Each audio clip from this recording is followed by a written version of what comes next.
ఈ ఫోటోలో కనిపిస్తున్న వ్యక్తి పేరు డాలీ. ఇతను మహారాష్ట్రలో ఒక రోడ్డు పక్కన చాయ్ అమ్ముకుంటారు. సోషల్ మీడియాలో బాగా పాపులర్. ఎందుకంటే స్టైల్‌గా రెడీ అయ్యి, స్టైల్‌గా చాయ్ కాసి ఇవ్వటం ఇతని యొక్క వృత్తి.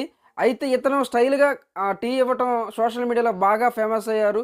ఈ ఇప్పుడు ఇతని గురించి దేనికంటే రీసెంట్‌గా మైక్రోసాఫ్ట్ సీఈఓ అయిన బిల్ గేట్స్ ఇతని దగ్గరకొచ్చి "వన్ చాయ్ ప్లీజ్" అని అతని చేత టీ కాయించుకొని టీ తాగడం జరిగింది. ఇది ఇప్పుడు సోషల్ మీడియాలో బాగా పాపులర్ అయ్యారు.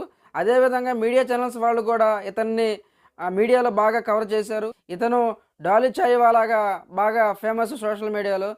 టాలెంట్ ఉంటే ఎలాగైనా ఫేమస్ అవ్వచ్చని ఇతను చూసే మనం నేర్చుకోవచ్చు. అది మనం చేసే వృత్తి మీద మనకి ప్యాషన్ ఉండాలని ఇతను చూసి నేర్చుకోవచ్చు. అతను చాయే అమ్ముతాడని చెప్పి మనం తక్కువగా చూడాల్సిన అవసరం లేదు. ఈ రోజున బిల్ గేట్స్ అంతటి స్థాయి వ్యక్తి అతని దగ్గరికి వచ్చి చాయ్ తాగడం అనేది అది చానా గ్రేటు. ఇప్పుడు అతని రేంజ్ కూడా బాగా పెరిగిపోయింది. కార్లు కొన్నారు మరి